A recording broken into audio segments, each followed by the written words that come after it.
I didn't know he had already pitched the app until I saw the press release. It was early. Too early. The kind of morning where your coffee's still in the microwave and your brain is still catching up. I was sitting on the edge of my bed, towel wrapped around my hair, scrolling through news like I always did, half out of habit, half out of dread. And then there it was. Headline. Logo. Name drop. Not mine. His. I stared at the article so long I forgot to breathe. My idea. My prototype. The whole presentation deck I'd been building quietly for 3 months, balanced between real deadlines, shuffled into nights and weekends, because it wasn't priority. Because I was just junior staff, and he was client-facing. His photo looked polished. That annoying, too wide smile he always wore when pretending to be humble. He stood with 2 execs, shaking hands in front of a fake background screen that read, "Next-Gen Solution Launch, Changing How We Care." I knew that phrase. I'd written it, word for word. It had been the title slide on my deck.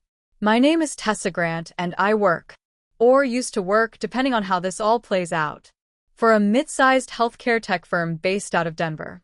We build apps and workflow tools for clinics, long-term care facilities, and sometimes the government, when we're lucky enough to land a bid. I'm a product strategist, which is a fancier way of saying I'm the person who turns half-baked client problems into clear features. And I had done just that. Quietly. Carefully. Over weeks. I'd built a tool, CareSync, designed to bridge the communication gap between overworked nurses, overwhelmed families, and underfunded software systems. I'd even done the legwork, mocked up the interface, outlined the use cases, and written the implementation roadmap. All of it. Every screen. Every click. What I hadn't done, what I was waiting to do, was schedule a pitch meeting. I was being careful, deliberate. I didn't want it to get lost in noise or buried under someone's "not right now." I should have known.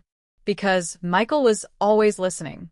Always hovering just close enough to catch whispers, but never close enough to look guilty. He had the kind of smile that made people want to agree with him. The kind of resume that made managers give the benefit of the doubt. Harvard undergrad. MBA. People person. He called me Tess like we were close. We weren't. 3 weeks before the press release, we'd stayed late in the office. It wasn't unusual. Tight timelines, client revisions, you know the drill. He offered to grab dinner, and I said sure, thinking it was casual.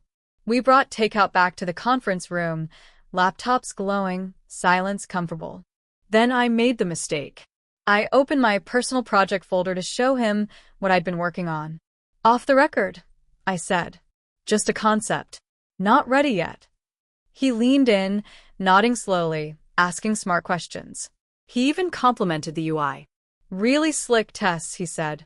"Seriously, you've got something here." I remember smiling, dumbly, thinking, maybe this is what it feels like to be seen. 2 days later, he called out sick. Then he was in back-to-backs. Then he had to travel unexpectedly. Now I knew why. The article had been posted at 5:45 a.m. I clicked the byline.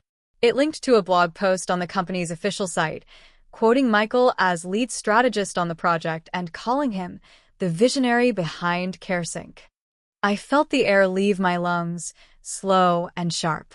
A single sentence blinked at me from the second paragraph. Michael's passion for solving real-world healthcare communication problems led to the development of CareSync, a proprietary app that reimagines caregiver coordination. I almost laughed. I'd written that phrase in a bullet point under pain points. For a moment, I sat there frozen. Not angry. Not betrayed. Just hollow. Then my Slack lit up. Our team channel. Michael tagging me. "Hey Tess, great to finally get this out in the world. Excited to collaborate on next steps party popper." I didn't respond. Instead, I walked to the kitchen, pulled my coffee from the microwave, and let it burn my tongue. Because nothing numbs betrayal faster than heat. By 9 a.m., the office buzzed with congratulations that weren't mine. People gathered near Michael's desk, clapping casually, holding their mugs like props. Someone brought in bagels. I heard the word visionary again. And game changer. That one stung. I had used it in the internal pitch deck, the version I never submitted. He must have screen captured it, memorized it. I hadn't even saved it to the company drive. Michael was good. I'll give him that. He had the timing, the posture, the ease with which he claimed space in a room. I'd once heard a VP call him a natural presenter, like it was a birthright. I walked past the group with my head high and heart dragging behind me. He caught my eye just long enough to nod. "Tess," he said. "We did it." We. That single syllable made me want to laugh and scream at the same time. I didn't say anything, just kept walking. But the hallway blurred a little around the edges, and the pit in my stomach twisted like someone was wringing it dry. In the bathroom, I stared at my reflection. Hair still damp, lips pressed into a line. The fluorescence above hummed, indifferent. I tried breathing deep, like the therapist taught me when I first started having panic spirals back in undergrad. But this wasn't panic. This was something colder, quieter. It was betrayal in a tailored suit. Back at my desk, I opened the company drive and clicked into my private project folder. The deck was gone. Not moved. Not renamed. Deleted. And I knew who had admin access to my folder. Just one person. Him. I swallowed hard. I knew I had backups. I always kept backups, on an old USB, on a private Google account. But that wasn't the point. He had made it look like his from the inside. Had erased the breadcrumbs. And now, there was a team forming around him. I saw the meeting invite pop up on my calendar. CareSync Strategy Sync. Kickoff. Mandatory. No explanation. I hovered over the decline button. Then I clicked accept. If they were going to build my idea without me, they'd at least have to do it while looking me in the face. That afternoon, the strategy sync began like they always did. Corporate smiles, empty pleasantries, people pretending to care about names they'd forget after the meeting ended. Michael led with the kind of charm that wins awards from people who don't know better. Big thanks to everyone for jumping in so quickly. This initiative is going to change how we approach continuity of care in underserved populations. It's been a long time coming. He let that hang in the air like he'd personally pulled it from the future. I watched faces nod, some genuinely impressed, others just going along. And then he clicked to the first slide. I blinked. He hadn't even changed the font. It was mine. The color scheme, the icon placement, even the phrasing of the pain points. Slide 2 still had the sample patient name, Marla D., 78, post-op knee replacement. I'd made her up after watching my neighbor struggle with post-discharge instructions. No one seemed to notice. Or care. He talked for 20 minutes. I didn't speak once. Not because I was intimidated, but because I was documenting everything. Quietly. Precisely. Each timestamp. Each slide. I knew I couldn't win this in real time. Michael had the mic. But I had something else. Receipts. After the meeting, I went to HR. Not to report him. Not yet. Just to ask a question. "Hey, quick thing," I said to the coordinator. "When someone presents an original product concept internally, how do we document IP ownership if it hasn't been formally submitted?" She blinked. It depends. If it's on the company server, it's generally company-owned. But idea origination can still be documented. Why? I smiled lightly. No big deal. Just curious. She nodded. If you want to protect something, you should email it to your manager with a timestamp. That way, it's on record. I already had. 3 months ago. Ide forgotten. I found an email in my sent folder. Subject line. Rough concept draft, care coordination app. Attached, PDF version. Dated. Recipient. My manager, Sonia Wu. Sonia had never replied. She'd been traveling that week, caught up in a product launch. But it was there. And suddenly, I could breathe again. Because ideas can be stolen. But timestamps don't lie. The next few weeks moved with the kind of efficiency only betrayal can fuel. Michael's CareSync team was fast-tracked with official resourcing, budget approvals, and early access to client testers. He walked around like he'd swallowed a spotlight, dropping phrases like user-first integration and my vision for this tool. Every sentence felt like someone was scraping the inside of my skull. And still, I didn't report him. Not yet. Because Sonia finally replied. 2 weeks late, buried under apology and emojis, but she saw it. Oh wow, this is really solid, Tessa. Why didn't you follow up? We could have pushed this forward weeks ago. I didn't answer that directly. What could I say? That I was too quiet? That I didn't know how to ask for attention the way Michael did? Instead, I asked to meet. We sat in a side room, one of those glassed-in fishbowls with uncomfortable chairs and bad soundproofing. I slid the email across the table, time-stamped. Then I pulled up the press release. She read. Her mouth tightened. Her foot tapped. She didn't say much at first. But when she looked at me, her face was different.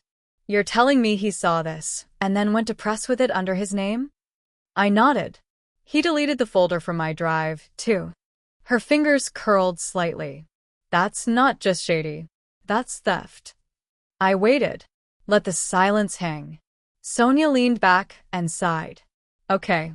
I can't promise fireworks, she said finally. But let me look into this. Quietly. If this came from you first, I'll back you. It was more than I expected.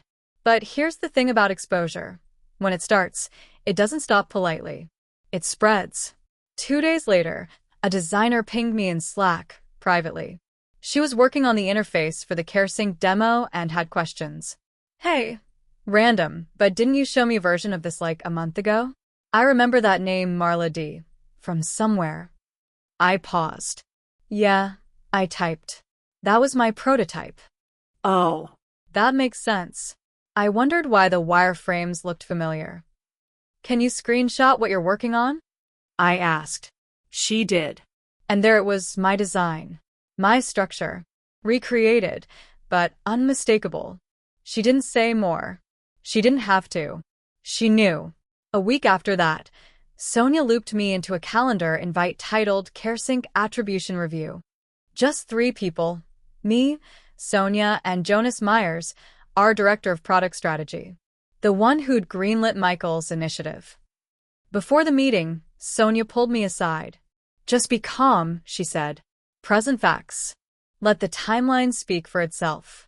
The meeting lasted 37 minutes. Jonas wasn't combative, but he was corporate. Measured. Slow to react. Allergic to accountability unless it arrived with a bow. He flipped through the printed email I'd sent, the original PDF, the sent timestamp. This is the problem, he said finally. Sonia folded her arms. It's more than a problem. She was first. He erased her from her own idea. Jonas tapped his pen against the table. The optics are bad. I stayed quiet. He looked at me. You don't want to escalate this formally? I met his eyes. I want my name on what I built. Another pause. Longer. Then he nodded. Leave it with me. When I left that room, I didn't feel triumphant.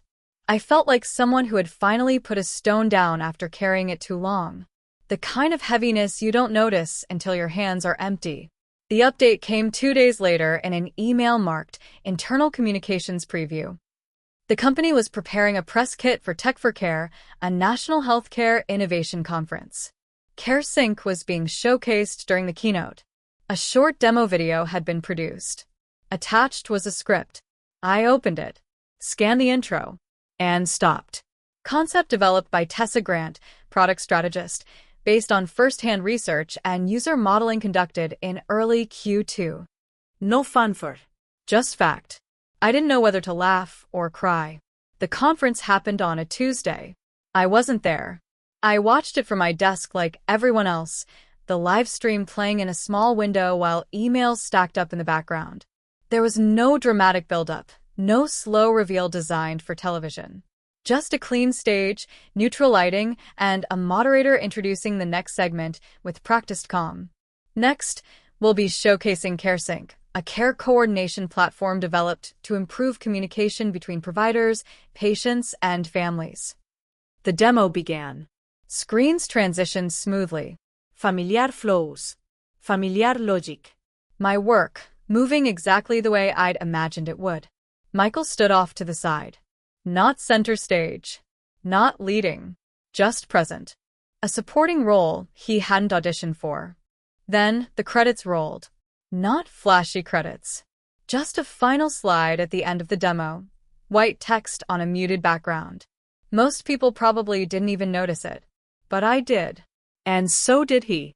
Concept and product architecture. Tessa Grant. There it was. No qualifiers. No shared attribution. My name. First. I watched Michael's posture shift just slightly. Barely visible, unless you were looking for it. The kind of micro-movement that happens when someone realizes the room has changed and they didn't get a vote. The stream moved on. Applause. A transition to the next segment. No commentary. My Slack stayed quiet. That afternoon, an all-hands email went out. Carefully worded. Corporate neutral. It praised collaboration, innovation, and transparency. It congratulated the CareSync team and included a line near the bottom that read, "Special recognition to Tessa Grant for originating the CareSync concept and foundational design." No apology. No explanation. Just correction. Michael didn't message me that day. He didn't the next day either. A week passed. Then two. When he finally spoke to me, it was in the hallway, unplanned. He looked thinner somehow. Less certain. Hey, he said. Didn't realize you felt so strongly about ownership. I stopped walking. I didn't realize I had to fight for mine, I said. He nodded like he wanted to say more than didn't. We both knew there was nothing left to negotiate. He kept his promotion. Titles are sticky like that. But the team shifted. People asked me questions now. Designers looped me in early. My manager scheduled check-ins she hadn't before. And something else happened, quietly. People listened. Not because of the credits. Not because of the correction. But because once the truth was on record, it stopped being optional. A month later, I was invited to lead a new initiative. Smaller. Slower. My pace. Sonia framed it plainly. You build things people trust, she said. That matters. I accepted. The prototype folder lives on the company drive now. Clearly labeled. Versioned. Backed up. And my name is on every file. Sometimes I think about that night in the conference room, the takeout containers, the careless trust. I don't regret sharing the idea. I regret believing visibility and credit were the same thing. They're not. Ideas don't disappear when someone tries to take them. They wait. They leave a trail. And if you're patient, if you keep records and don't let yourself be erased, they come back to you. Not loudly. Not with applause. Just truthfully. If you've ever watched someone else take credit for something you built, if you've ever been told to wait your turn while someone skips the line using your work, know this. Documentation is power. Silence is not weakness. And recognition doesn't always arrive when you expect it, but when it does, it tends to stick. Thanks for listening. If this story felt familiar, you're not alone. Share where you're listening from, or the moment that hit closest to home. And if you want to hear more stories like this, quiet reckonings, delayed justice, and the long arc of things landing where they belong, consider subscribing. We'll keep telling them.